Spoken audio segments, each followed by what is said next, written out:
وأقول في القرآن ما جاءت به آياته فهو الكريم المنزال، وأقول قال الله جل جلاله والمصطفى الهادي ولا أتأول.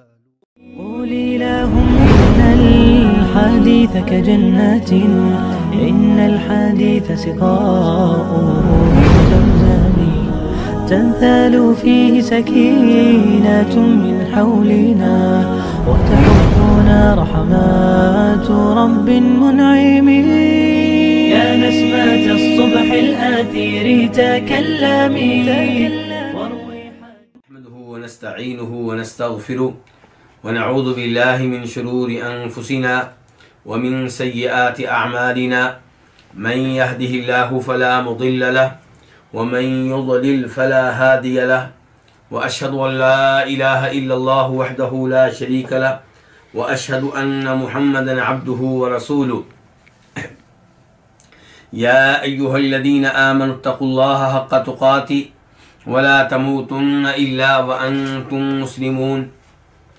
يا أيها الناس اتقوا ربكم الذي خلقكم من نفس واحدة وخلق منها زوجها وبث منهما رجالا كثيرا ونساء، واتقوا الله الذي تساءلون به والأرحام إن الله كان عليكم رقيبا. يا أيها الذين آمنوا اتقوا الله وقولوا قولا سديدا يصلح لكم أعمالكم ويغفر لكم ذنوبكم، ومن يطع الله ورسوله فقد فاز فوزا عظيما. أما بعد، فإن خير الحديث كتاب الله، وخير الهدي هدي محمد صلى الله عليه وسلم، وشر الأمور محدثاتها، وكل محدثة بدعة، وكل بدعة ضلالة، وكل ضلالة في النار۔ ہر قسم کی حمد و ثنا اللہ رب العزت کے لیے، جو ہم سب کا خالق، مالک اور رازق ہے، اور کثرت سے درود و سلام ہو امام الانبیاء جناب محمد الرسول اللہ صلی اللہ علیہ وسلم کی ذات اقدس پہ۔ اللہ رب العزت نے تمام انسانوں اور تمام جنوں کو اپنی عبادت کے لیے پیدا کیا ہے۔ اللہ رب العزت ارشاد فرماتے ہیں کہ وَمَا خَلَقْتُ الْجِنَّ وَالْإِنسَ إِلَّا لِيَعْبُدُونَ، کہ میں نے تمام جنوں کو، تمام انسانوں کو صرف اپنی عبادت کے لیے پیدا کیا ہے۔ اور اللہ رب العزت کی عبادات میں سے ایک قسم وہ ہے جو انسان پہ واجب ہے، اور ایک قسم وہ ہے جو انسان پہ واجب نہیں ہے، یعنی کہ جنہیں ہم نفلی عبادات کہہ سکتے ہیں۔ علم جو ہے، دین سیکھنا، اس کے کچھ حصے ایسے ہیں جنہیں سیکھنا واجب ہے۔ مثال کے طور پہ نماز پڑھنے کا طریقہ سیکھنا واجب ہے، اور اس کے کچھ حصے ایسے ہیں جنہیں سیکھنا واجب نہیں ہے، لیکن وہ عبادت کی بڑی ہی اہم ترین قسم ہے۔ مثال کے طور پہ ایک آدمی کاروبار نہیں کرتا، وہ اتنا مالدار نہیں ہے کہ اس کے مال میں زکوٰۃ واجب ہو، اس کے باوجود وہ زکوٰۃ کے مسائل سیکھتا ہے، کاروبار اور تجارت کے مسائل کا علم لیتا ہے، تو یہ اس کے اوپر واجب نہیں ہے، لیکن یہ عبادت ہے، اور علم پہ مشتمل عبادت بہت ہی عظیم عبادت ہے۔ فرماتے ہیں نبی کریم صلی اللہ علیہ وسلم، من یرید اللہ بہ خیرا یفقہہ فی الدین، اللہ رب العزت جس کے ساتھ خیر کا ارادہ کریں، جس پہ اللہ تعالیٰ اپنا فضل و کرم کرنا چاہیں، اسے اللہ تعالیٰ دین کا علم دیتے ہیں، اسے اللہ تعالیٰ دین میں بصیرت دیتے ہیں۔ اللہ رب العزت قرآن حکیم میں ایک مقام پر ارشاد فرماتے ہیں فَاعْلَمْ أَنَّهُ لَا إِلَهَ إِلَّا اللَّهُ، کہ یہ بات جان لو، اس بات کا علم لے لو کہ اللہ کے علاوہ کوئی معبود برحق نہیں۔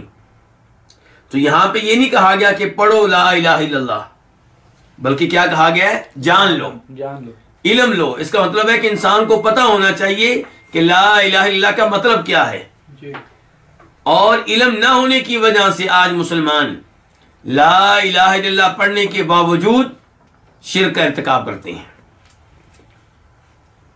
تو مسئلے میں خرابی کہاں پیدا ہوئی؟ جب علم نہیں تھا تو یہیں سے خرابی پیدا ہوئی۔ علم کا مقام و مرتبہ اسلام میں اس قدر بلند و بالا ہے کہ اللہ رب العزت نے اپنی توحید کی جب گواہی دی تو اللہ تعالیٰ نے فرشتوں کے ساتھ ساتھ اہل علم کو گواہ بنایا۔ کیا فرمایا اللہ تعالیٰ نے؟ شاہد اللہ انہ لا الہ الا ہو والملائکۃ واولو العلم قائما بالقسط۔ اللہ تعالیٰ کہتے ہیں کہ میرے علاوہ کوئی بھی معبود برحق نہیں، ہر عبادت کے لائق صرف میں ہوں، اور اس بات کی گواہی میں دیتا ہوں، میرے فرشتے دیں گے اور وہ انسان دیں گے جن کے پاس علم ہے۔ تو علم کا مقام و مرتبہ بہت ہی بلند و بالا ہے۔ علم لینے والا ایک چراغ ہے، وہ ایک نور ہے جس سے ایک دنیا فائدہ اٹھاتی ہے، معاشرہ فائدہ اٹھاتا ہے، اہل و عیال فائدہ اٹھاتے ہیں۔ دوسرے نمبر پہ گزارش کرنا چاہوں گا کہ علم کے لیے جس قدر محنت کی جائے کم ہے، علم کی خاطر جتنی مشقتیں برداشت کی جائیں وہ کم ہے۔ علم کے لیے وقت دینا، آنا جانا، یہ سب کچھ برداشت کرنا چاہیے۔ اللہ رب العزت قرآن حکیم میں ارشاد فرماتے ہیں وَالَّذِينَ جَاهَدُوا فِينَا لَنَهْدِيَنَّهُمْ سُبُلَنَا، وہ لوگ جو ہماری راہ میں محنت کرتے ہیں، مشقت برداشت کرتے ہیں، جد و جہد کرتے ہیں، ہم انہیں راستہ دکھاتے ہیں۔ تو اللہ رب العزت انہی کو راستہ دکھاتے ہیں جو محنت کریں، جو علم کے لیے وقت نکالیں، جو علم کے لیے مال خرچ کریں، جو علم کی خاطر گھر سے نکلیں، جو علم کی خاطر ایک مخصوص وقت اپنے دوستوں سے علیحدگی اختیار کر لیں کہ یہ وقت علم لینے کا وقت ہے۔ جناب ابو ہریرہ رضی اللہ تعالیٰ عنہ کو دیکھ لیں آپ، وہ نبی علیہ الصلوۃ والسلام کے ساتھ کتنا عرصہ رہے ہیں؟ 3 سال سے لے کے 4 سال کا عرصہ بنتا ہے، لیکن تمام صحابہ اکرام سے آگے نکل گئے۔ اللہ کے فضل و کرم کے بعد جو سبب تھا وہ کیا تھا؟ ان کی محنت، قربانیاں دینا۔ جناب ابو ہریرہ پہ جب اعتراضات ہوئے کہ یہ بعد میں مسلمان ہوئے اور احادیث بیان کرنے میں سب سے آگے، ان کی کیسے ممکن ہے؟ تو انہوں نے کہا تھا کہ میرے مہاجر بھائی کاروبار میں مصروف رہتے، تجارت میں مشغول رہتے، اور میرے انصاری بھائی اپنے باغات میں، اپنی زمینوں میں، زراعت میں، کاشتکاری میں مصروف رہتے، اور میں مسکین آدمی تھا۔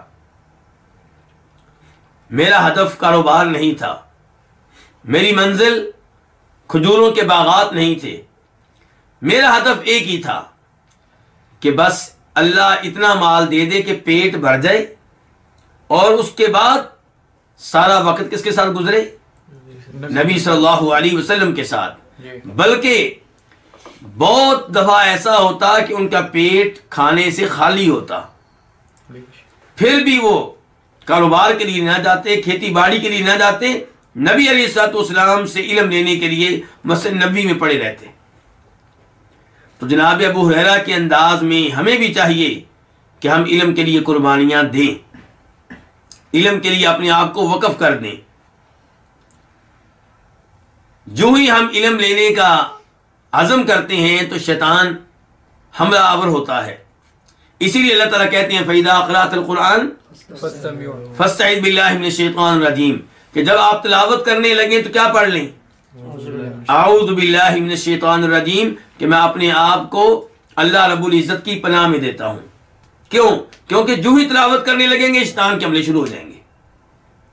کبھی وہ کہے گا کہ ابھی تو آپ نے فلاں آدمی کو فون کرنا ہے، رات آپ کو فلاں آدمی نے فون کیا تھا، ابھی تک آپ نے اس کا جواب نہیں دیا، ابھی تک آپ نے ابو سے بات نہیں کی، ابھی تک آپ نے فلاں دوست سے ضروری بات نہیں کی۔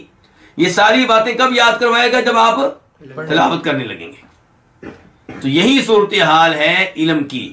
جو ہی آپ علم لینے لگیں گے تو پھر آپ کو شیطان طرح طرح کے خیالات میں الجھائے گا، آپ کی توجہ دائیں بائیں کرنے کی کوشش کرے گا۔ اس لیے انسان کو چاہیے کہ جناب ابو ہریرہ کی طرح رضی اللہ تعالی عنہ، دیگر صحابہ کرام کی طرح، محدثین کی طرح ڈٹ جائے، استقامت کا مظاہرہ کرے۔ جناب عبداللہ ابن عباس کے بارے میں امام دارمی نقل کرتے ہیں، اور یہ روایت درست ہے سند کے لحاظ سے، کہتے ہیں کہ میں نے ایک انصاری سے کہا، وہ عبداللہ ابن عباس کا دوست بنا ہوا تھا، میں نے اس سے کہا کہ پہلے اس کے کہ یہ صحابہ کرام فوت ہوں، ہمیں چاہیے کہ ہم ان سے علم لے لیں، ان سے شریعت کا علم لے لیں، احادیث جمع کر لیں۔ وہ کہنے لگا، عبداللہ تو بھی عجیب آدمی ہے، اتنے بڑے بڑے سینئر صحابہ کرام موجود ہیں، کیا تو سمجھتا ہے کہ ان کی موجودگی میں لوگوں کو تیرے علم کی ضرورت پڑے گی؟ ایسا نہیں ہوگا۔ یعنی کہ اس نے ایسے الفاظ استعمال کیے جن کی وجہ سے علم کا شوق رکھنے والے کا دل ٹوٹ جاتا ہے۔ جب کوئی علم کے لیے نکلے اور ایسا آدمی آگے سے کہے بھئی لوگوں کو آپ کی کوئی ضرورت نہیں ہے، تو اس سے انسان کا حوصلہ جو ہے اس میں کمی آ جاتی ہے، اس کا جو عزم ہے وہ کم پڑ جاتا ہے۔ لیکن عبداللہ ابن عباس نے ایسا نہیں کیا، انہوں نے دوست کی پرواہ نہیں کی، دوست نے ساتھ نہیں دیا علم لینے میں، کوئی مسئلہ نہیں۔ عبداللہ ابن عباس تنہا صحابہ کرام کے گھروں میں جاتے رہے۔ کہتے ہیں کہ دوپہر کا وقت ہوتا، اور مدینہ کی گرمی آپ سب جانتے ہیں، دوپہر کا وقت ہوتا، مجھے پتا چلتا کہ فلاں حدیث فلاں صحابی کے پاس ہے، میں ان کے گھر پہنچتا، دروازہ کھٹکھٹاتا، جواب آتا کہ وہ صحابی جن سے آپ ملنا چاہ رہے ہیں وہ اس وقت آرام کر رہے ہیں، کنولا کر رہے ہیں۔ اب عبداللہ بن عباس کیا کرتے؟ کہتے ہیں کہ میں اس صحابی کے دروازے کے باہر اپنی چادر کو سرہانہ بنا کر، تکیہ بنا کر ادھر لیٹ جاتا۔ شدید گرمی میں اور تیز ہوائیں چلتی، ان ہواؤں کی وجہ سے مٹی اڑ اڑ کر میرے جسم پہ پڑتی، اور جب وہ صحابی اٹھتے، ان کو پتا چلتا کہ باہر کو آیا ہوا ہے، تو باہر آتے اور مجھے دیکھ کے حیران ہو جاتے، کہتے عبداللہ آپ میرے گھر کے باہر، آپ نبی علیہ السلام کی چچا کے بیٹے ہیں، آپ نے مجھے کیوں نہیں بتایا؟ میں آپ کے پاس حاضر ہو جاتا۔ کہا نہیں، علم کی ضرورت تو مجھے ہے، میرا حق بنتا ہے کہ میں آپ کے پاس آؤں۔ تو اس انداز سے عبداللہ بن عباس کہتے ہیں میں نے علم لیا، اور پھر ایک وقت آیا جب میری مجلس میں جمگٹا قائم ہونے لگا، لوگوں کا رش قائم ہونے لگا، تب اس انصاری نے خود کہا کہ یہ لڑکا بہت عقل مند تھا، اس نے محنت کی اور محنت کا پھل پا لیا، میں نے اس کا ساتھ نہیں دیا تو پیچھے رہ گیا۔ تو کہنے کا مطلب یہ ہے کہ دین کا علم لینے کے لیے محنت کرنا پڑے گی، اور یہ عبادت ہے۔ صرف یہ نہیں ہے کہ دنیا میں آپ کو علم دینے کا موقع ملتا ہے، بلکہ یہ ایک عبادت ہے۔ آپ خود بھی عمل کرتے ہیں اور دوسروں کو بھی عمل کرنے کی ترغیب دیتے ہیں، ان کی رہنمائی کرتے ہیں، انہیں غلطیوں سے بچاتے ہیں، تو آپ ان کے لیے نمونہ بنتے ہیں، ان کے لیے رہبر و رہنما بنتے ہیں۔ تو یہ چیز جو ہے بہت ہی باعث اجر و ثواب ہے۔ ہمارا یہ درس آپ جانتے ہیں کہ 2 دن ہوا کرے گا۔ کون سے 2 دن ہیں؟ منگل اور بدھ۔ میری گزارش یہ ہے کہ آپ کے جتنے بھی دوست ہیں، آپ کے رشتہ دار ہیں، آپ کی فیملی ہے، ان سب کو پتا ہو کہ منگل اور بدھ کے دن یہ آدمی ہمیں وقت نہیں دے گا۔ کیوں؟ کیونکہ یہ عقیدہ کے درس میں ہوگا۔ یعنی کہ آپ شور ڈال دیں کہ میں منگل اور بدھ کو عشاء کے بعد مصروف ہوتا ہوں، اس دن نہ مجھے کوئی دعوت دے اور نہ میرے پاس کوئی آئے۔ یہ نہیں کہ آپ یہ عقیدے کا درس شروع کریں اور 1 ہفتے کے بعد فلاں دوست کا فون آ گیا، ٹھیک ہے جی مجبوری ہے، آج دوست ہے، پھر جی بچے کہہ رہے ہیں آج فلاں جگہ پہ جانا ہے، لو جی آج بھی مجبوری ہے۔ تو یہ مجبوریاں پھر ختم نہیں ہوتی، اس کام کے لیے قربانیاں دینا پڑتی ہیں، استقامت کا مظاہرہ کرنا پڑتا ہے۔ اس لیے میری گزارش یہ ہے کہ یہ بات آپ کے دوستوں کو، آپ کے احباب کو معلوم ہو جائے کہ منگل اور بدھ کو عشاء کے بعد آپ کے پاس کوئی ٹائم نہیں ہوگا ان کے لیے۔ تیسرے نمبر پہ گزارش یہ کرنا چاہوں گا کہ آج آپ درس سننے کے لیے بیٹھے ہوئے ہیں اور میں درس دینے کے لیے بیٹھا ہوا ہوں. یہ اللہ کا میرے اوپر اور آپ کے اوپر بہت بڑا انعام ہے. یہ اللہ کا بہت بڑا فضل و کرم ہے. یہ وہ اللہ کا فضل و کرم ہے جس پہ اللہ کا بہت زیادہ شکر ادا کرنا چاہیے. لا حول ولا قوت الا باللہ. ہر نیکی کی توفیق دینے والا کون ہے؟ اللہ رب العزت. تو یہ آپ کا کمال نہیں ہے کہ آپ عقیدے کا سبق اور درس سننے کے لیے بیٹھے ہیں یا میں بیٹھا ہوں. یہ اللہ رب العزت کا میرے اوپر اور آپ کے اوپر انعام ہے. کتنے ہی لوگ ہیں جو سعادت سے محروم ہیں. وہ اس وقت کیا کر رہے ہیں آپ مجھ سے بہتر جانتے ہیں. ان میں سے کچھ وہ ہوں گے جو اس وقت کوئی نہ کوئی فلم دیکھ رہے ہوں گے, کچھ ڈرامے دیکھ رہے ہوں گے, کچھ میچ دیکھ رہے ہوں گے, کچھ جوا کھیل رہے ہوں گے. تو لوگ طرح طرح کی شیطانی حرکتوں میں مصروف ہوں گے اور آپ کو اللہ نے چن لیا ہے عقیدہ سیکھنے کے لیے. یہ اللہ کا بہت بڑا انعام ہے میرے اوپر اور آپ کے اوپر. تو اس کے اوپر اللہ کا شکر ادا کرنا چاہیے. اللہ رب العزت ارشاد فرماتے ہیں الحمدللہ الذی ہدانا لہذا وما كنا لنهتدی لولا ان ہدانا اللہ. جنتی لوگ جنت میں پہنچ کے کیا کہیں گے کہ ہم اللہ کی حمد و ثنا بیان کرتے ہیں جس اللہ نے ہمیں جنت میں پہنچایا, جس نے جنت میں آنے کے لیے ہمیں ہدایت دی. اگر اللہ ہدایت نہ دیتا تو ہم ہدایت پانے والے نہیں تھے. تو یہ اللہ کا انعام ہے, اس کے اوپر اللہ کا شکر ادا کریں گے تو لئن شکرتم لازیدنکم, اللہ مزید توفیق دے گا. اور اگر ناشکری کریں گے تو پھر اللہ رب العزت کا عذاب بڑا سخت ہے. چوتھے نمبر پہ گزارش یہ ہے اخلاص. اس درس میں حصہ لینے کا مقصد میرا اور آپ کا کیا؟ اللہ کو راضی کرنا. مقصد کیا؟ اللہ کی محبت پانا. ایسے دروس پہ بیٹھ کے اللہ کا محبوب اور مقرب بندہ بننا, اللہ کے قریب ہونا. اس درس کا مقصد کیا؟ عقائد کا یہ علم سیکھ کر اپنے ایمان کو مضبوط کرنا. اس درس میں بیٹھنے کا مقصد کیا؟ اپنے سے اور دوسروں سے جہالت کو دور کرنا. اور اس کا مقصد کیا کہ خود بھی عقیدے کی غلطیوں سے بچنا اور دوسروں کو بھی ان غلطیوں سے بچانا. یہ مقصد ہونا چاہیے. کسی سے شاباش لینا مقصود نہیں ہے. کسی سے شاباش لینا بالکل مقصود نہیں ہے. صرف اللہ کو راضی کرنا. یعنی کہ 1 گھنٹہ جو آپ دیں گے, 1 گھنٹہ 10 منٹ جو آپ دیں گے, انشاءاللہ ایک ایک منٹ پہ, ایک ایک سیکنڈ پہ اللہ رب العزت کی طرف سے اجر و ثواب ملے گا. یعنی کہ ایک اجر و ثواب وہ ہے جو آپ کو بعد میں ملنا ہے جب آپ یہ علم دوسروں تک منتقل کریں گے. اور ایک اجر و ثواب یہ کہ آپ نے 1 گھنٹہ دیا ہے, آپ نے وقت کی قربانی دی ہے. اور اللہ تعالی قدر کرنے والے ہیں. اللہ تعالیٰ کسی کی محنت کو ضائع نہیں کرتے. 5ویں نمبر پہ استقامت. اس کے اوپر گفتگو کر چکا ہوں کہ درس میں آپ بیٹھے ہیں تو اب آخری دن تک بیٹھے رہیے گا اور کوشش کریں کہ ایک بھی ناغہ نہ ہو. فرماتے ہیں نبی علیہ الصلوۃ والسلام احب الاعمال الی اللہ ادومها وان قل.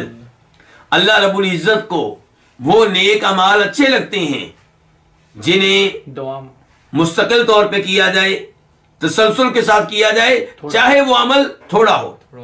تو چاہے آپ 1 ہفتے میں 2 دن 1 گھنٹہ دے رہے ہیں, لیکن یہ عمل مستقل ہونا چاہیے, اس میں ناغہ نہیں ہونا چاہیے. 6 نمبر پہ دوسروں کو بھی دعوت دیں. عقیدے کے درس میں بیٹھنے کی, عقیدے کا یہ درس سننے کی دوسروں کو دعوت دیں. فرماتے ہیں نبی علیہ الصلوۃ والسلام من دل علی خیر کفاعلہ.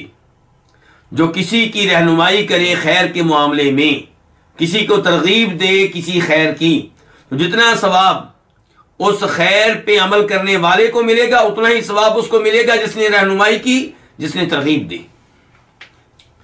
تو اگر آپ کی وجہ سے کوئی آدمی عقیدے کے درس میں بیٹھتا ہے, اپنے عقیدے کی اصلاح کرتا ہے, پھر دوسروں کے عقائد کی اصلاح کرتا ہے, تو جتنا جو ثواب وہ حاصل کرے گا اتنا آپ کو بھی ملے گا. اپنا تو آپ کو ملنا ہی ملنا ہے، اس کا بھی ملے گا۔ فرماتے ہیں اللہ رب العزت وَلْتَكُمْ مِنْكُمْ أُمَّةٌ يَدْعُونَ إِلَى الْخَيْرِ وَيَأْمُرُونَ بِالْمَعْرُوفِ وَيَنْهَوْنَ عَنِ الْمُنْكَرِ وَأُولَٰئِكَ هُمُ الْمُفْلِحُونَ، کہ لوگوں میں ایک ایسا گروہ رہنا چاہیے جو لوگوں کو دعوت دیتا رہے، کس کی؟ خیر کی، نیکی کا حکم دے اور برائی سے روکے۔ اللہ نے کہا یہ لوگ ہیں فلاح پانے والے، کامیابی حاصل کرنے والے۔ کون لوگ؟ نیکی کا حکم دے، جو نیکی کی ترغیب دیں، نیکی کی طرف لوگوں کو بلائیں اور برائی سے لوگوں کو روکیں۔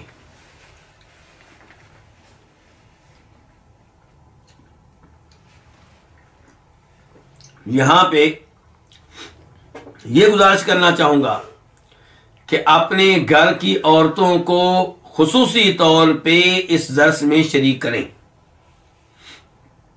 ایک تو یہ کہ عورتوں کے عقائد میں مسئلہ مردوں سے بڑھ کر ہوتا ہے، وہ دوسری عورتوں سے کئی ایسی غلط باتیں سیکھ لیتی ہیں جو اسلامی عقیدے کے خلاف ہوتی ہیں، تو عورتوں کے عقائد کی اصلاح مردوں کے عقائد کی اصلاح سے بڑھ کر اہمیت رکھتی ہے، تو اس لیے عورتوں کو ترغیب دیں۔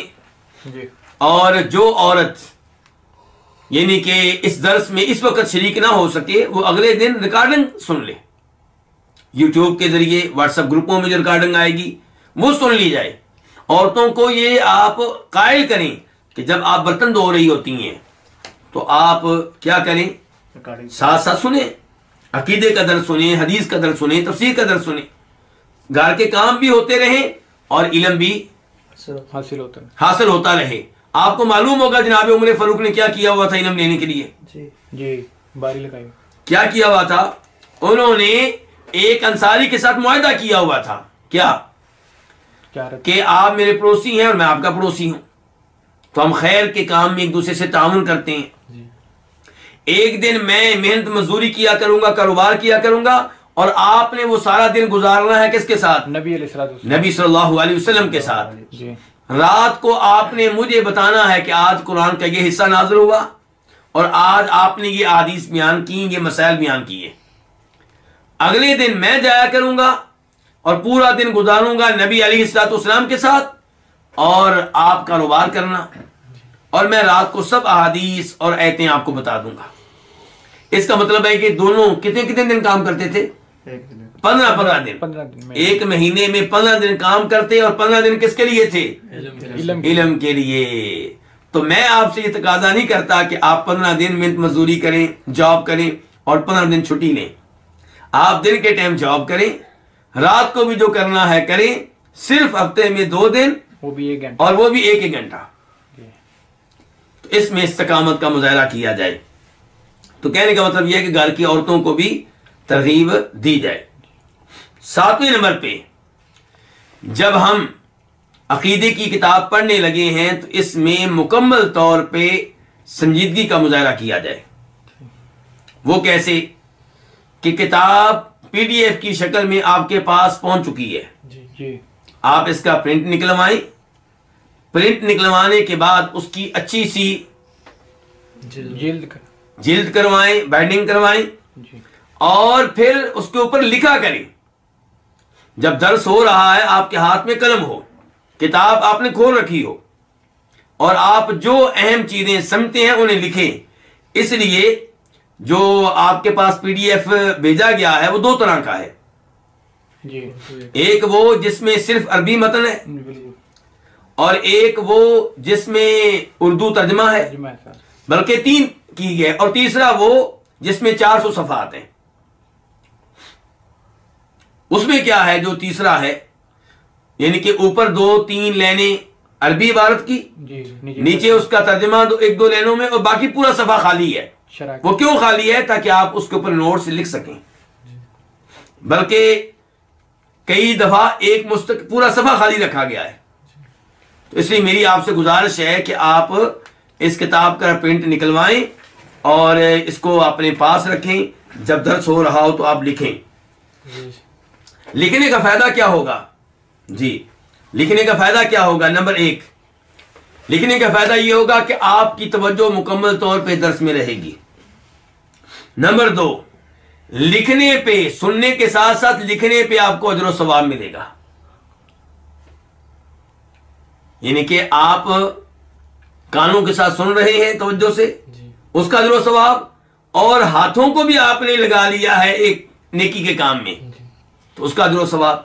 بلکہ یہ لکھا ہوا ایک ایک حرف، لکھا ہوا ایک ایک کلمہ روز قیامت آپ کی نیکیوں کے پلڑے میں شامل ہوگا انشاءاللہ. اور تیسرا فائدہ لکھنے کا یہ ہوگا کہ بعد میں آپ اس کا کیا کر سکیں گے؟ مطالعہ کر سکیں گے اور ان باتوں کو بار بار پڑھ سکیں گے. اس کے بعد عقیدہ سیکھنے کی اہمیت کیا ہے؟ آپ جانتے ہیں کہ انسان کی اخروی نجات کا دار و مدار عقیدے کی درستگی پہ ہے. عقیدہ ٹھیک ہے تو امید ہے کہ روز قیامت کامیاب ہوں گے. لیکن جو عقیدے کے امتحان میں فیل ہو گیا وہ باقی امتحانات میں پاس بھی ہو جائے تو فائدہ نہیں ہوگا. آپ جانتے ہیں کہ نبی علیہ الصلوۃ والسلام کے چچا ابو طالب، انہوں نے نبی کریم صلی اللہ علیہ وسلم سے بڑی محبت کی ہے. آج لوگ کہتے ہیں کہ ہم اللہ کے رسول سے محبت کرتے ہیں، ابو طالب سے بڑھ کر کس نے محبت کی ہوگی نبی علیہ الصلوۃ والسلام سے؟ ابو طالب نے آپ کا ساتھ دیا، آپ کا دفاع کیا اور آپ کو حوصلہ دیتے رہے، سب کچھ کیا آپ کے لیے. بلکہ جب آپ کا بائیکاٹ کیا گیا، کتنے سال تک بائیکاٹ جاری رہا تھا؟ 3 سال. مکہ والوں نے اعلان کر دیا تھا کہ محمد اور محمد کا ساتھ دینے والے صلی اللہ علیہ وسلم، ان کا قبیلہ، ان سب کا بائیکاٹ، ان کے ساتھ کوئی کاروبار نہیں ہوگا، نہ کوئی چیز بیچیں گے، نہ خریدیں گے، نہ کوئی حصہ دیں گے، نہ لیں گے.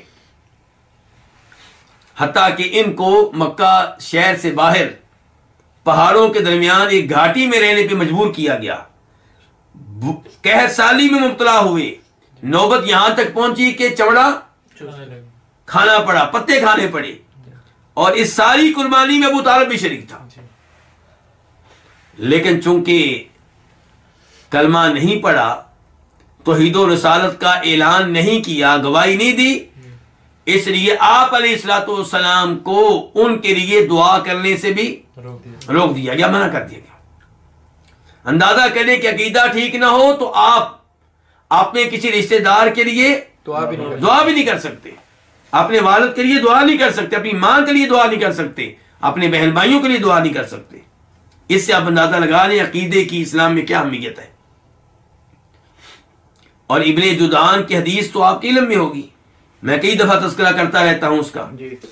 مسلم شریف کی حدیث ہے، ام المومنین عائشہ فرماتی ہیں رضی اللہ تعالی عنہا کہ میں نے آپ علیہ الصلوۃ والسلام سے کہا، اللہ کے رسول، ابن جدعان وہ بڑے رفائی کام کرتا تھا، مسکینوں کو کھانا کھلاتا تھا، اس کا دسترخوان لگتا تھا، رشتہ داروں کے ساتھ بھی اس کے تعلقات بڑے شاندار تھے، ان کی پریشانیوں میں ان کے کام آتا، ان کی مشکلات کو دور کرنے کی کوشش کرتا تھا. کیا ان اعمال کا، ان نیکیوں کا، ان رفائی کاموں کا اسے کوئی فائدہ ہوگا؟ آپ نے کہا تھا بالکل کوئی فائدہ نہیں ہوگا. کیوں؟ کیونکہ اس نے کسی دن یہ نہیں کہا کہ اے میرے رب مجھے قیامت کے دن بخش دینا، معاف کر دینا. اس کا مطلب یہ ہے، ان الفاظ سے یہ لگتا ہے کہ اس کا نہ رب پہ صحیح معنوں میں ایمان تھا، نہ آخرت پہ صحیح معنوں میں ایمان تھا، تو عقیدہ ٹھیک نہیں تھا.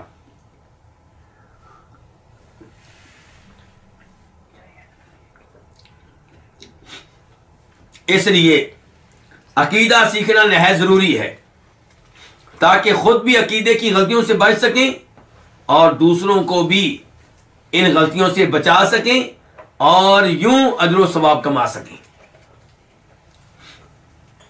عقیدہ کے موضوع پہ بہت سی کتب لکھی گئی ہیں، بہت کام ہوا ہے. جو شروع میں کام ہوا ہے وہ کس انداز سے ہوا ہے کہ احادیث کی کتب میں کچھ ابواب اور کچھ کتب عقیدے کے مسائل بیان کرنے کے لیے ہوا کرتی تھی. آپ صحیح بخاری کو لے لیں، پہلے شروع میں ہے کتاب الایمان.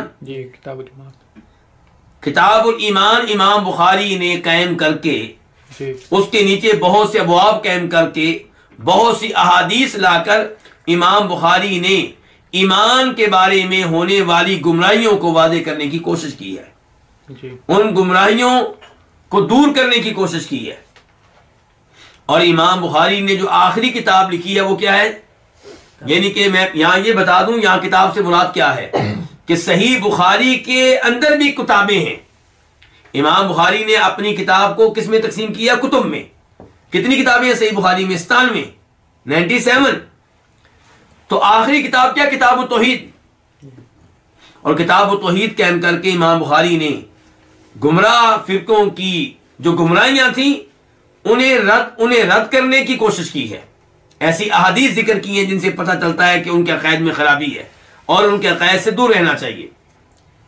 امام مسلم بھی اپنی صحیح میں کتاب قائم کرتے ہیں، کون سی؟ کتاب الایمان۔ کتاب الایمان شروع یہ تو کتاب الایمان کی احادیث جو ہے ان کے ذریعے امام مسلم نے ہمارے عقائد کی اصلاح کی کوشش کی ہے۔ ایسی دیگر ائمہ حدیث اور پھر عقیدہ کے موضوع پہ مستقل کتب لکھنے کا بھی نظام قائم ہوا۔ امام احمد بن حنبل رحمہ اللہ کی کتاب ہے السنہ۔ جی امام احمد کا فوت ہوئے ہیں 241 ہجری میں، تو انہوں نے مستقل کتاب لکھی ہے سنہ، اور ان کی عقائد کے موضوع پہ اس کے علاوہ بھی کتب ہیں، لیکن میں فی الحال ایک کا تذکرہ کر رہا ہوں۔ نمبر 2 کتاب ہے شرح السنہ، جی یہ امام مزنی کی ہے، یہ فوت ہوئے ہیں 264 ہجری میں۔ تیسرے نمبر پہ السنہ امام ابن ابی عاصم الضحاک بن مخلد النبیل، ان کی کتاب ہے، اور یہ فوت ہوئے ہیں 287 ہجری میں، اور شیخ البانی رحمہ اللہ نے اس کتاب کی تحقیق بھی کی ہے۔ چوتھے نمبر پہ السنہ، یہ ایک اور کتاب ہے امام احمد بن حنبل کے بیٹے عبداللہ کی، اور یہ فوت ہوئے ہیں 290 ہجری میں۔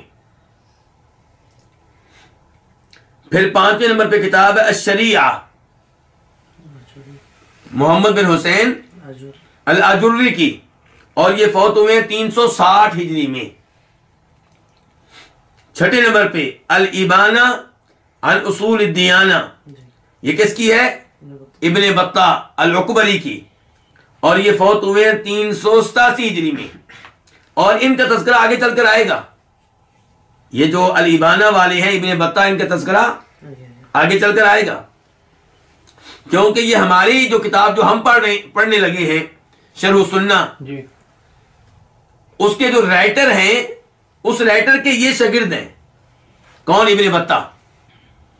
7 نمبر پہ اصول اعتقاد اہل سنہ، یہ امام ہبت اللہ اللالکائی، یہ فوت ہوئے ہیں 418 ہجری میں، اور ان کے بعد بھی بہت سی کتب لکھی گئی ہیں۔ تو کہنے کا مطلب یہ ہے کہ علماء کرام نے عقیدے کے مسائل کو بہت زیادہ اہمیت دی ہے۔ السنہ کے نام سے عقیدے کی بہت ساری کتب ہیں۔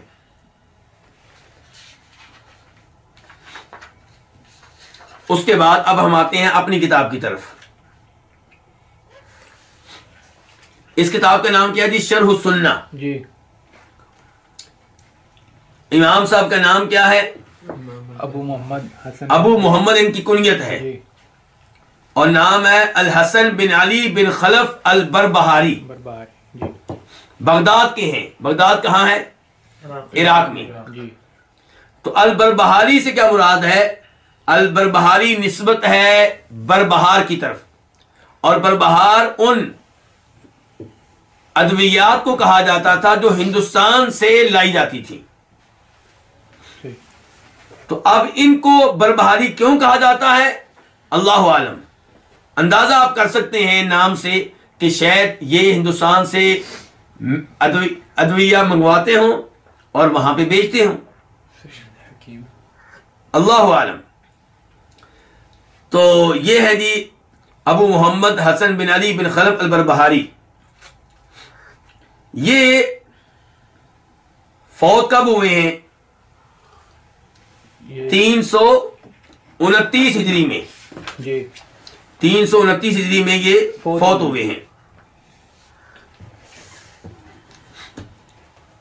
اور پیدا کب ہوئے ہیں ایک اندازہ ہے 252، جی 252 ہجری کا یہ اندازہ ہے، یعنی کہ پکی بات نہیں ہے، لیکن علماء کرام نے جو ان کی عمر لکھی ہے اس سے اندازہ لگایا گیا ہے کہ جب یہ فوت ہوئے ہیں 329 ہجری میں تو پیدا ہوئے ہوں گے پھر 252 ہجری میں، اور امام بخاری کب فوت ہوئے ہیں؟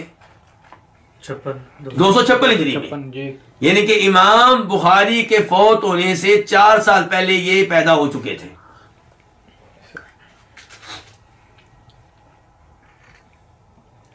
تیسری صدی ہجری جی اچھا، اب ان کا کچھ تعارف کروانا چاہوں گا کیونکہ ہم نے ان کے ساتھ ایک وقت گزارنا ہے۔ جی کیا کرتے ہوئے؟ ان کی کتاب پڑھتے ہوئے۔ جی تو ان کا تھوڑا سا تعارف، اور یہ کتاب دیکھ لیں جس سے میں تعارف پیش کر رہا ہوں۔ آپ نے ڈرنا نہیں ہے کہ اتنی معلومات کیوں دی جا رہی ہیں، جی آپ توجہ سے معلومات لیں، انشاءاللہ آہستہ آہستہ علم بڑھے گا۔ چند باتیں آپ بھول جائیں گے، چند آپ کو یاد رہیں گی، بار بار سننے سے سب یاد ہو جائیں گی انشاءاللہ۔ تو کتاب کا نام کیا ہے؟ سیر اعلام النبلاء۔ یہ امام ذہبی، امام ابن تیمیہ کے شاگرد ہیں، یہ ان کی کتاب ہے۔ اس کتاب میں انہوں نے کیا کیا جی؟ جو بڑے بڑے عظیم محدث، فقیہ اور شخصیات گزری ہیں ان کے بارے میں لکھا ہے۔ تو اس کتاب میں ہمارے امام صاحب کا تعارف کرواتے ہوئے کیا کہتے ہیں امام ذہبی؟ کہتے ہیں شیخ الحنابلہ، کہ جو علماء کرام حنبلی مسلک سے تعلق رکھتے تھے ان کے زمانے میں، یہ ان سب کے بڑے تھے۔ القدوہ الامام، اتنے بڑے امام تھے کہ لوگ ان کی اقتداء کرتے تھے، لوگ ان کو اپنا آئیڈیل سمجھتے تھے۔ الفقی، بہت بڑے فقی تھے۔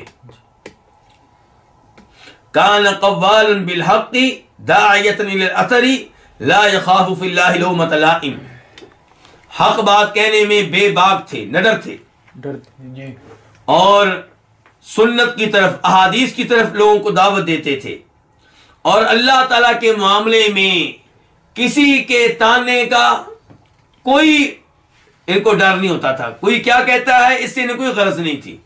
حق بات بیان کرتے، درست عقیدہ بیان کرتے، لوگ کیا کہہ رہے ہیں، کیا تبصرہ کر رہے ہیں، مذاق اڑا رہے ہیں، کیا رد عمل ہے، اس کی کوئی پرواہ نہیں کرتے تھے۔ تو ایسی باتوں سے ہمیں عبرت حاصل کرنی چاہیے۔ جی امام ذہبی ان کا تعارف کرواتے ہوئے ان کے چند جملے لکھتے ہیں، کہتے ہیں کہ وہ امام بربہاری کہا کرتے تھے احذر صغار المحدثات من الامور، جو چھوٹی چھوٹی بدعتیں ہیں ان سے بچو۔ کون سی بدعتیں؟ چھوٹی چھوٹی چھوٹی چھوٹی بدعتیں۔ ہمارے لوگ کیا کہتے ہیں، مثال کے طور پہ آپ اس کو لے لیں، یہ تیجا، یہ ساتواں، یہ 40واں، یہ برسی۔ جی اب جو تیجا ہے، یہ ساتواں ہے، اس میں کیا کرتے ہیں لوگ؟ قرآن پڑھتے ہیں۔ جی اب ہمارے کئی لوگ، ہمارے جو اپنے آپ کو ان کے کیا کہتے ہیں کہ ہم اہل السنہ ہیں، جی اہل الحدیث ہیں، ہم سلفی ہیں، ہم درست عقیدے والے ہیں، ان میں سے بھی کئی لوگ ایسے ہیں جو کہتے ہیں کوئی عرض نہیں، قرآن ہی پڑھنا نہیں، کیا ہوا، قرآن پڑھیں گے، کھانا کھائیں گے، دعا کریں گے، اور کون سا، اسے شراب پی نہیں وہاں پہ کوئی۔ تو یہ اس بدعت کو کیا سمجھ رہا ہے؟ معمولی سمجھ رہا ہے۔ تو وہ کہہ رہے ہیں احذر صغار المحدثات من الامور، چھوٹی چھوٹی بدعتوں سے بچو، فإن صغار البدع تعود کبارا، کیونکہ چھوٹی چھوٹی بدعتیں بڑی بدعتوں کی شکل اختیار کر لیتی ہیں۔ عید میلاد النبی صلی اللہ علیہ وسلم کا جب آغاز ہوا ہوگا پہلی بار، تو کیا اس طرح منائی گئی ہوگی جیسے آج منائی جا رہی ہے؟ لیکن آج عید میلاد النبی نے وہ شکل اختیار کر لی ہے کہ عید الفطر اور عید الاضحیٰ، جو دو عیدیں سنت سے ثابت ہیں، چھوٹی وہ پیچھے رہ گئی ہیں۔ جی اتنا اہتمام عید الفطر عید الاضحیٰ کا نہیں ہے جتنا کس کا ہے؟ عید میلاد النبی کا۔ جی اس کے بعد کہتے ہیں فالکلام فی الرب عز وجل محدث وبدعۃ وضلالہ، اللہ رب العزت کے بارے میں گفتگو کرنا یہ ایک نئی چیز ہے، یہ بدعت ہے، یہ گمراہی ہے۔ کیا مطلب؟ اللہ کے بارے میں گفتگو نہیں کرنی چاہیے؟ وہ کہہ رہے ہیں، آگے وضاحت کر رہے ہیں کہ فلا نتکلم فیہ الا بما وصف به نفسہ ولا نقول فی صفاتی لما ولا کیف والقرآن کلام اللہ، جی کہ اللہ تعالیٰ کے بارے میں ہمارے پاس کوئی علم ہی نہیں ہے, ہم نے اللہ کو دیکھا ہی نہیں ہے. تو اس لیے اللہ کے بارے میں اپنی طرف سے گفتگو کرنا کیا ہے؟ بدعت ہے, گمراہی ہے. اللہ کے بارے میں صرف وہ گفتگو کریں جو قرآن کی روشنی میں ہو, جو صحیح حدیث کی روشنی میں ہو. اور پھر اللہ کی صفات جب آئیں, مثال کے طور پہ قرآن میں آئے کہ اللہ تعالیٰ کلام کرتے ہیں, اللہ سنتے ہیں, یہ نہ کہا جائے کیوں, کیسے, کس طرح سنتے ہیں, ایسی باتیں نہیں کرنی. والقرآن کلام اللہ, قرآن اللہ کا کلام ہے, مخلوق نہیں ہے بلکہ اللہ کا کلام ہے. اور قرآن اللہ کی نازل کردہ کتاب ہے. قرآن نور ہے, لیس مخلوق کر, یہ مخلوق نہیں ہے. والمراء فیہ کفر, قرآن کے بارے میں بحث و مباحثہ کرنا, ناجائز بحث و مباحثہ کرنا کیا ہے؟ یہ انسان کو کفر تک پہنچا دیتا ہے.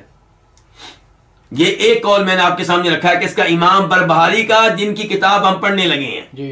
میں چاہتا ہوں ان کا کچھ تعارف آپ کے سامنے آ جائے, آپ کے ذہن میں آ جائے کہ وہ کیسی شخصیت تھی. ان کے شاگرد ابن بطہ کہتے ہیں کہ میں نے اپنے استاد امام بربہاری سے سنا, وہ کہتے تھے المجالسۃ للمناصحۃ فتح باب الفائدہ, کہ اگر آپ کسی جگہ چند لوگوں کے ساتھ بیٹھتے ہیں, کس لیے؟ نصیحت لینے کے لیے, نصیحت دینے کے لیے, خیر خواہی کرنے کے لیے, تو اس سے فوائد کا دروازہ کھلتا ہے, آپ کو بھی فائدہ ہوگا, دوسرے کو بھی فائدہ ہوگا. والمجالسۃ للمناظرۃ غلق باب الفائدہ, اور اگر آپ بیٹھتے ہیں مناظرہ کرنے کے لیے تو اس سے فوائد کا دروازہ بند ہو جاتا ہے. مناظرہ آپ دیکھتے ہیں آج کل مناظروں میں کیا ہوتا ہے, جن کا مین مقصد کیا ہوتا ہے؟ دوسرے کو شکست دینا. نیچا دکھانا. یہ مقصد نہیں ہوتا کہ میں حق لوں اور اس کو دوں. اور مناظروں میں آپ دیکھتے ہیں کہ مناظر صاحب, یعنی کہ کئی دفعہ صاحب جھوٹ بول رہے ہوتے ہیں, ان کو خود پتا ہوتا ہے میں جھوٹ بول رہا ہوں.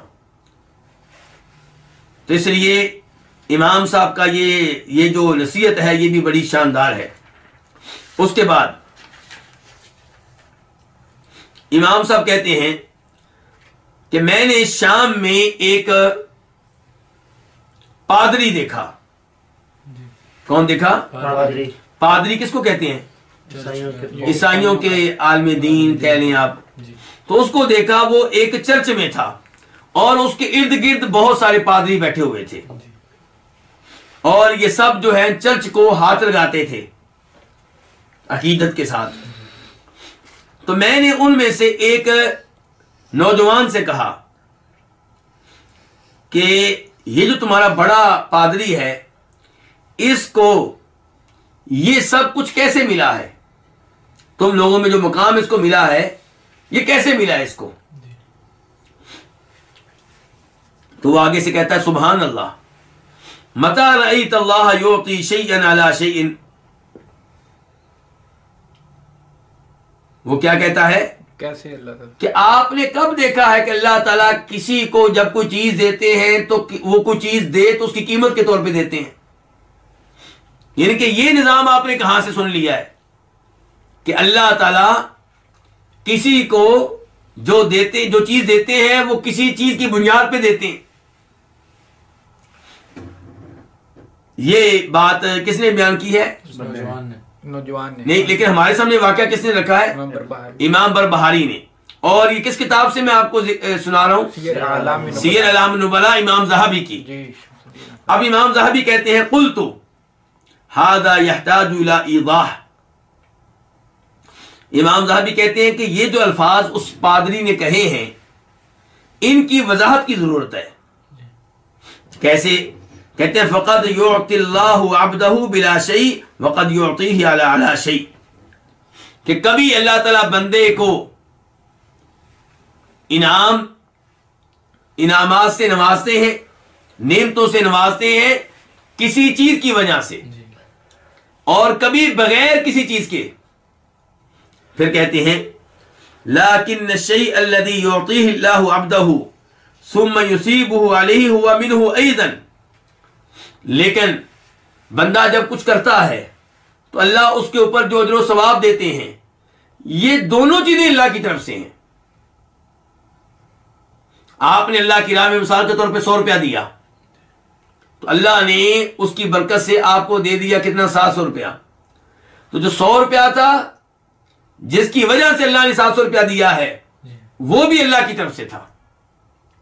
یہ 700 روپیہ بھی اللہ کی طرف سے اور وہ 100 روپیہ وہ بھی اللہ کی طرف سے. جو نماز آپ نے پڑھی ہے جس کی وجہ سے اللہ نے آپ کو رزق حلال دیا ہے وہ نماز بھی اللہ کی توفیق ہے, وہ بھی اللہ کا انعام ہے. اور یہ جو اس کے اوپر اللہ نے آپ کو رزق حلال دیا ہے اس کی برکت سے نیک اولاد دی ہے یہ بھی اللہ کی طرف سے.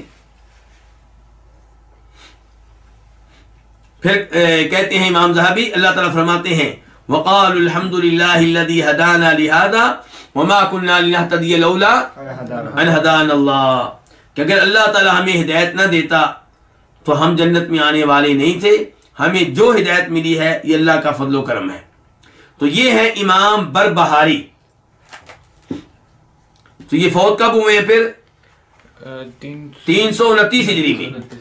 اچھا اب ان کے مشائخ کون سے ہیں, ان کے استاد کون سے ہیں؟ کس کے استاد؟ امام بربہاری کے. پہلے ان کے استاد احمد بن محمد بن حجاج بن عبدالعزیز ابو بکر المروزی. ابو بکر المروزی یہ کون ہے جی؟ ان کا کیا مقام و مرتبہ ہے؟ یہ امام احمد کے خاص شاگرد ہیں. کس کے خاص شاگرد ہیں؟ اس کا مطلب یہ ہوا کہ امام بربہاری یہ امام احمد بن حنبل کے شاگرد کے شاگرد ہیں. شاگرد کے کیا ہے؟ ہاں, ڈائریکٹ ان کے شاگرد نہیں ہے.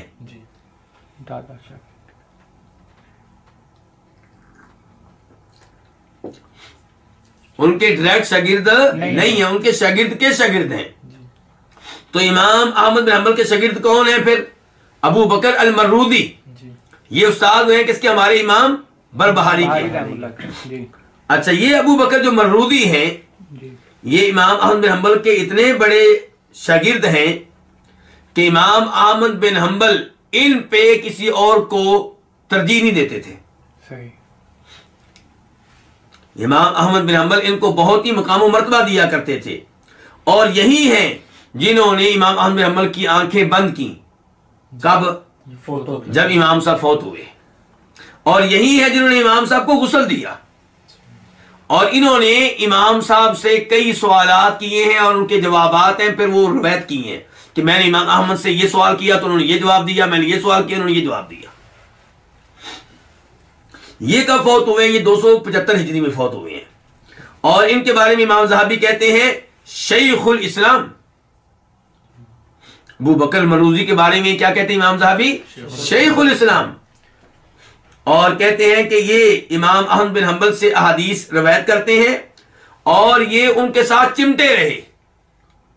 ان کے ساتھ چمٹے رہے یعنی کہ ان کے ساتھ رہتے تھے, کوشش کرتے تھے میرا وقت انہی کے ساتھ گزرے. تو یہ ہو گئے پہلے استاد کس کے؟ امام بربہاری کے. اس کا مطلب یہ کہ امام بربہاری نے عقیدہ کس سے لیا ہے؟ ابو بکر مروزی سے, اور انہوں نے کس سے لیا؟ امام احمد بن حنبل سے. بنیادی طور پہ تو کتاب و سنت سے ہے نا, لیکن استاد سکھاتے ہیں, وضاحت کرتے ہیں, یہ مراد ہے. دوسرے نمبر پہ ان کے استاد ہیں سہل بن عبداللہ بن یونس التستری. یہ صوفیوں میں بڑے مشہور ہیں. یہ جو آج کل کے ہمارے پاکستان اور انڈیا وغیرہ کے جو صوفی ہیں, درباروں میں زندگی گزارنے والے لوگ, ان میں اس امام کی بڑی شہرت ہے. کون سے امام؟ امام سہل بن عبداللہ بن یونس التستری. یہ فوت ہوئے 283 ہجری میں. امام ذہبی کہتے ہیں سیر اعلام النبلاء میں ان کے بارے میں الصوفی الزاہد. یہ صوفی تھے اور دنیا سے بیزار, دنیا میں ان کو کوئی رغبت نہیں تھی, تو جو سب اللہ کی طرف تھی. پھر کہتے ہیں لہو کلمات النافیہ. ان کے اقوال بڑے شاندار قسم کے ہیں, بڑے مفید ہیں. جنہیں ہم کہتے ہیں نا, کیا کہتے ہیں؟ اقوال. تو ان کے اقوال بڑے شاندار ہیں.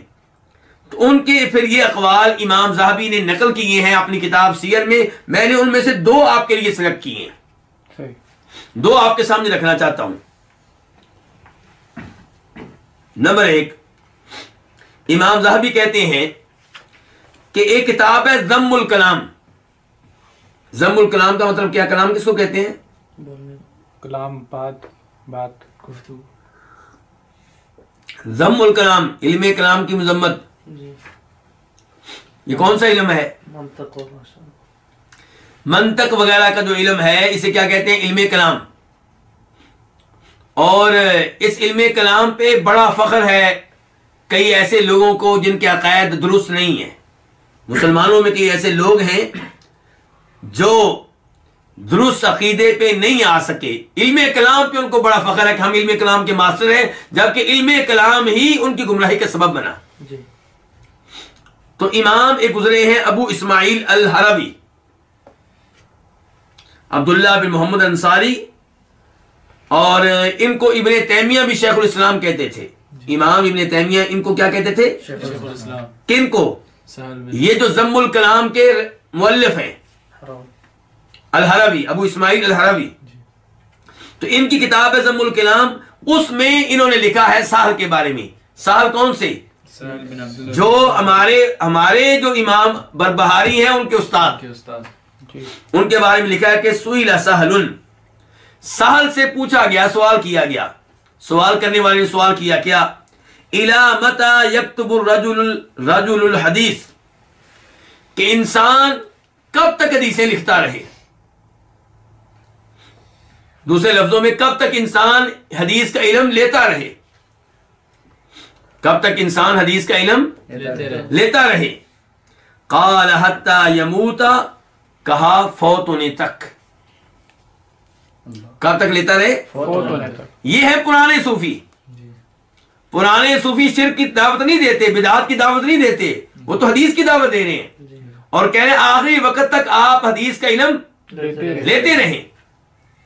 بلکہ کہتے ہیں وَيُصَبَّ باقی حبرہ فی قبرہ. اللہ اکبر. کہتے ہیں کہ آخری وقت تک آپ علم حدیث لکھتے رہیں، احادیث لکھتے رہیں، اور جب آپ فوت ہو جائیں تو آپ کے وارثوں کو چاہیے آپ کی وہ سیاہی جس کے ساتھ آپ لکھتے تھے اور بچ گئی ہے وہ بھی آپ کے ساتھ قبر میں دفن کر دیں. ان کی علم کا رشتہ برقرار رہنا چاہیے آخری وقت تک. لیکن علم کون سا کہہ رہے ہیں وہ؟ کہانیاں نہیں، قصے نہیں، احادیث کا علم.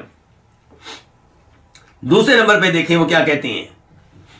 لا معین الا اللہ ولا دلیل الا رسول اللہ ولا زاد الا التقوی. اللہ.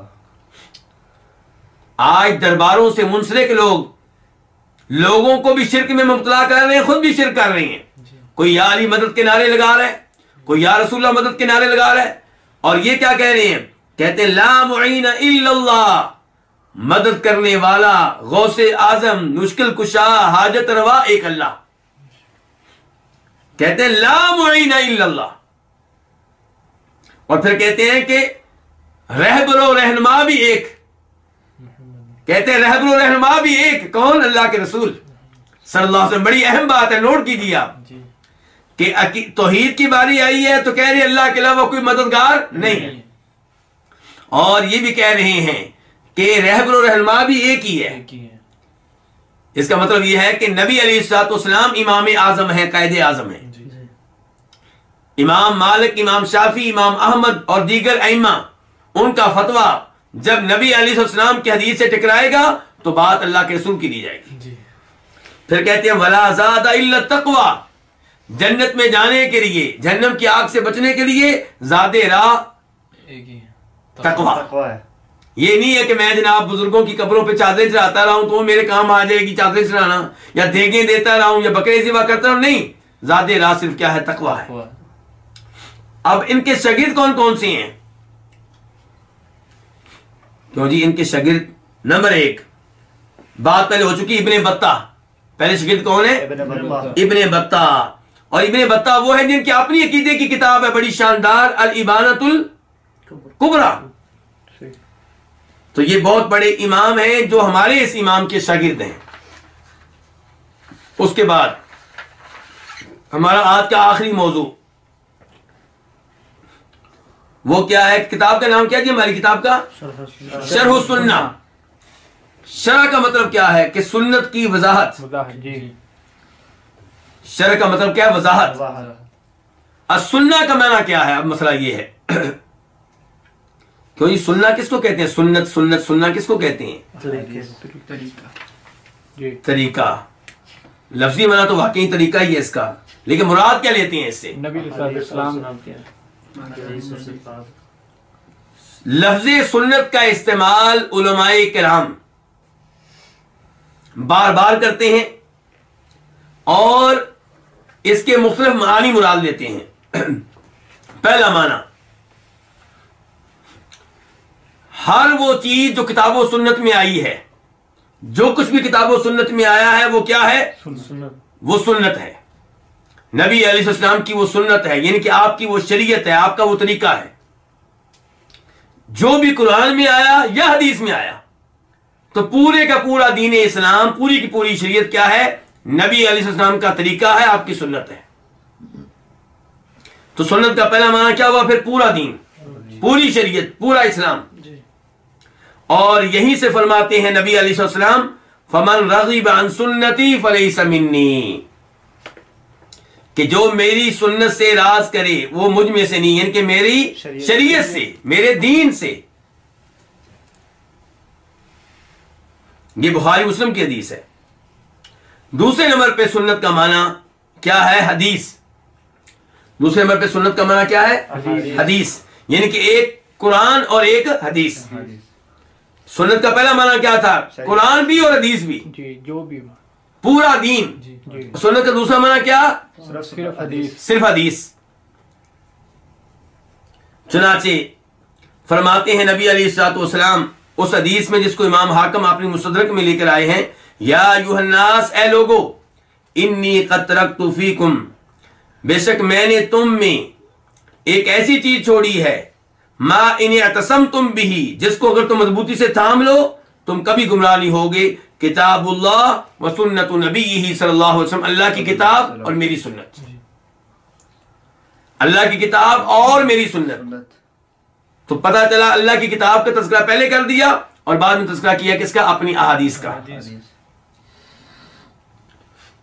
اور یہیں سے علماء کرام کہتے ہیں جناب یہ جو مسئلہ ہے نا، اس مسئلے پہ دلیل آپ کو قرآن سے بھی مل جائے گی اور سنت سے بھی مل جائے گی. کیا مراد؟ حدیث سے بھی مل جائے گی. تیسرا معنی کس کا؟ سنت کا. سنت کا تیسرا معنی وہ چیز جو بدعت کے الٹ ہو. کس کے الٹ ہو؟ بدعت کے الٹ ہو. بدعت کس کو کہتے ہیں؟ دین میں جو نیا کام ہو، تو اس کے الٹ کیا ہے؟ سنت. اور اسی معنی میں حدیث ہے، حدیث ارباد بن ساریہ، جس کو ابو داؤد رحمہ اللہ اپنی سنن میں لے کر آئے ہیں. آپ نے فرمایا تھا کہ تم میں سے جو کوئی زندہ رہے گا فَسَيَرَا اخْتِلَافًا كَثِيرًا، وہ دیکھے گا کہ لوگوں میں بڑے اختلاف پیدا ہو جائیں گے. فَعَلَيْكُمْ بِسُنَّتِي، جب اختلافات پیدا ہوں تو میری سنت کو مضبوطی سے تھام لینا، یعنی کہ میرے اس دین کو جو میں دے کے جا رہا ہوں، نئے طریقہ نہیں اپنانا، نیا طریقہ نہیں اپنانا، میری سنت کو، میرے خلفاء کی سنت کو تھام لینا اور مضبوطی سے تھام لینا. وَإِيَّاكُمْ وَمُحْدَثَاتِ الْأُمُورِ، اب دیکھیں سنت کے مقابلے میں آپ کیا کہہ رہے ہیں؟ کہ میری سنت کو تھام لینا، وَإِيَّاكُمْ وَمُحْدَثَاتِ الْأُمُورِ، اور جو دین میں نئے نئے کام ہوں گے ان سے بچنا. جی اس کا مطلب یہ ہے کہ یہاں پہ سنت کا لفظ بدعت کے مقابلے میں استعمال ہوا ہے، بلکہ آپ خود کہہ رہے ہیں آگے فَإِنَّ كُلَّ مُحْدَثَةٍ بِدْعَةٍ، کیونکہ دین میں ہر نیا کام بدعت ہے، وَكُلَّ بِدْعَةٍ ضَلَالَةٍ، اور ہر بدعت کیا ہے؟ گمراہی ہے. تو سنت کا پہلا مطلب کیا تھا؟ پورا دین. دوسرے نمبر پہ احادیث. تیسرے نمبر پہ وہ چیز جو بدعت کے مد مقابل ہو. اور یہیں سے عقیدے کی کتب کا نام پڑتا ہے السنہ. آپ کہتے ہیں السنہ، یہ ہے امام محمد بن نصر المروزی کی السنہ، مراد یہ کہ عقیدہ. اور ایسے ہی السنہ امام ابن ابی عاصم، مراد کیا؟ عقائد. اور ایسے ہی السنہ امام لالکائی. چوتھے نمبر پہ سنہ کا چوتھا معنی اور یہ آخری معنی ہے کہ سنہ کا لفظ جو ہے کس معنی میں ہے؟ مندوب کے معنی میں. کس معنی میں؟ مندوب، مستحب، یعنی کہ وہ چیز جو واجب نہیں ہے بلکہ کیا ہے؟ افضل ہے، مستحب ہے. اور سنت کا یہ معنی عام طور پہ کون مراد لیتے ہیں؟ فقہا. اس کی مثال کیا جی؟ فرماتے ہیں نبی علیہ الصلوۃ والسلام، بخاری مسلم کی حدیث ہے، لولا نشق علی امتی لامرتهم بالسواک عند کل صلاۃ، اگر یہ بات نہ ہو کہ میری امت مشقت میں پڑ جائے گی تو میں ان کو ہر نماز کے موقع پہ مسواک کرنے کا حکم دوں۔ اس کا مطلب یہ ہے کہ مسواک کرنے کا حکم آپ نے نہیں دیا، جبکہ کئی احادیث میں آیا ہے۔ تو اس کا مطلب یہ ہے کہ یہ حکم جو آپ نے دیا ہے، جو ترغیب آپ نے دی ہے، وہ وجوب کے طور پہ نہیں ہے، فرض کے طور پہ نہیں ہے، استحباب کے طور پہ، سنت کے طور پہ، افضل کے طور پہ، کہ ان کے مسواک کرو، بڑی اچھی بات ہے۔ لیکن مسواک ان کی سنت ہے، مسواک ان کے مستحب ہے، افضل ہے، لیکن واجب نہیں ہے۔ تو اس کا مطلب یہ ہے کہ چوتھے نمبر پہ سنت کا جو استعمال ہے وہ واجب کے مقابلے میں ہے۔ کس کے مقابلے میں ہے؟ واجب کے مقابلے میں اور جائز کے مقابلے میں، یعنی کہ وہ کام جو جائز نہیں بلکہ افضل ہے، وہ کام جو واجب نہیں بلکہ افضل ہے۔ اور آخر میں امام ابن تیمیہ رحمہ اللہ کی ایک شاندار عبارت آپ کے سامنے رکھنا چاہوں گا۔ وہ وضاحت کرتے ہیں کہ اہل سنت کس کو کہتے ہیں اور اہل سنت کا مطلب کیا ہے۔ اس عبارت کی وضاحت کے ساتھ ہی انشاءاللہ آج کا درس اپنے اختتام کو پہنچ جائے گا۔ امام ابن تیمیہ کہتے ہیں کہ لفظ اہل سنت، اس سے مراد پہلے نمبر پہ وہ لوگ ہیں جو پہلے 3 خلفاء کو بھی مانتے ہیں، چوتھے خلیفہ کے ساتھ ساتھ پہلے 3 خلفاء کو اور ان کی خلافت کو مانتے ہیں۔ اس کا مطلب یہ ہے کہ اہل سنت پھر وہ ہوئے جو رافضی نہیں ہیں، جو رافضی نہیں ہیں۔ ہر وہ آدمی جو ابو بکر صدیق رضی اللہ عنہ اور عمر فاروق رضی اللہ عنہ اور جناب عثمان رضی اللہ عنہ کی خلافت کو مانتا ہے اور ان تینوں کو خلیفہ برحق جانتا ہے، جناب علی کو تو سارے مانتے ہیں نا، جو پہلے 3 کو بھی مانتا ہے وہ کیا ہوا؟ وہ اہل سنت میں سے ہے۔ اور اس یہاں پہ لفظ اہل سنت کے مد مقابل کون ہوں گے؟ رافضی، یہ کہ جو پہلے 3 خلفاء کو کی خلافت کو نہیں مانتے۔ تو یہ کس نے بیان کیا ہے؟ امام ابن تیمیہ رحمہ اللہ نے۔ کہتے ہیں دوسرے نمبر پہ اہل سنت کا مطلب ہوتا ہے اہل حدیث۔ کیا کہہ رہے ہیں؟ اہل سنت کا مطلب کیا ہوتا ہے؟ اہل حدیث۔ ان کے اہل سنت وہ جو حدیث والے ہیں اور سنت والے ہیں۔ مراد کیا ہے اس سے؟ مراد یہ ہے کہ گمراہیوں سے دور رہنے والے، بدعات سے دور رہنے والے۔ تو اس لفظ کا استعمال کن پہ ہوتا ہے؟ کہتے ہیں اس کا استعمال صرف ان لوگوں کے اوپر ہوگا جو اللہ کی صفات کو مانتے ہیں، جو قرآن کو اللہ کا کلام مانتے ہیں، جو یہ مانتے ہیں کہ آخرت میں جنتی لوگ اللہ تعالیٰ کو دیکھ سکیں گے، جو تقدیر کو مانتے ہیں، اور اس قسم کے جو مشہور و معروف مسائل ہیں جو ان کو مانتے ہیں، وہ کون ہے؟ اہل سنت۔ اس لحاظ سے سعودیہ میں رہنے والے لوگ کون ہیں؟ اہل سنت ہیں۔ لیکن پاک و ہند میں عجیب معاملہ ہے، یہاں پہ لفظ اہل سنت پہ قبضہ کر لیا ہے کن لوگوں نے؟ جو اہل بدعت ہیں، جو بدعت کا ارتکاب کرنے والے ہیں اور احادیث کی سنت کی مخالفت کرنے والے ہیں۔ اب دیکھیں نا، نماز میں رفع الیدین کرنا یہ سنت ہے کس کی؟ نبی علیہ السلام کی۔ لیکن پاک و ہند میں اہل سنت ان کو کہتے ہیں جو اس سنت کی مخالفت کریں۔ تو یہ قبضہ کر لیا گیا ہے، یہ بات صحیح ہے، لیکن قبضہ کر لینے سے حقیقت تبدیل نہیں ہوگی، اور اہل حق ہمیشہ کم رہے ہیں۔ اہل حق ہمیشہ کیا رہے ہیں؟ کم رہے ہیں۔ اس سے گھبرانا نہیں چاہیے۔ اہل سنت وہ ہے جو آپ کی سنت پہ چلتا ہے، آپ کی احادیث پہ چلتا ہے، قرآن و حدیث کے عقیدے پہ چلتا ہے، چاہے وہ ایک ہو۔ تو جو بدعت سے، گمراہیوں سے دور رہے وہ اہل سنت میں سے ہے۔ تو بہرحال یہ کتاب شرح سنہ ہم پڑھنے لگے ہیں، اس کے ذریعے ہم کیا پڑھنے لگے؟ عقیدہ۔ اس کتاب میں عقیدے کے مسائل کی وضاحت ہوگی۔ ان میں سے چند ایک وہ ہے جن کا بھی ابن تیمیہ رحمہ اللہ نے تذکرہ کیا ہے۔ مثال کے طور پہ اس کتاب میں آپ کو بتایا جائے گا کہ آخرت میں اللہ تعالیٰ کو مومن لوگ دیکھیں گے۔ اس میں بتایا جائے گا کہ تقدیر پہ ایمان لانا چاہیے۔ اس میں بتایا جائے گا کہ قرآن اللہ کا کلام ہے، مخلوق نہیں ہے۔ تو ایسے عقائد کی وضاحت ہوگی، اور پھر چند دیگر ایسے مسائل کی بھی وضاحت ہوگی جن کا انکار کیا ہے ان لوگوں نے جو غلط عقائد پہ ہیں۔ چند مسائل ہوں گے جو عقیدے میں سے نہیں ہیں، مثال کے طور پہ موضوع پہ مسح کرنا، یہ عقیدے کا مسئلہ نہیں ہے، لیکن چونکہ گمراہ فرقوں نے مسح کی کیا کی ہے، مخالفت کی ہے، تو اب یہ درست عقیدے والوں کی نشانی بن گیا ہے۔ تو ایسے مسائل کا بھی تذکرہ اس کتاب میں ملے گا۔ تو میری آپ لوگوں سے گزارش ہے کہ جیسے آج آپ لوگوں نے پیار و محبت سے وقت دیا ہے، ایسے ہی وقت دیتے رہیں۔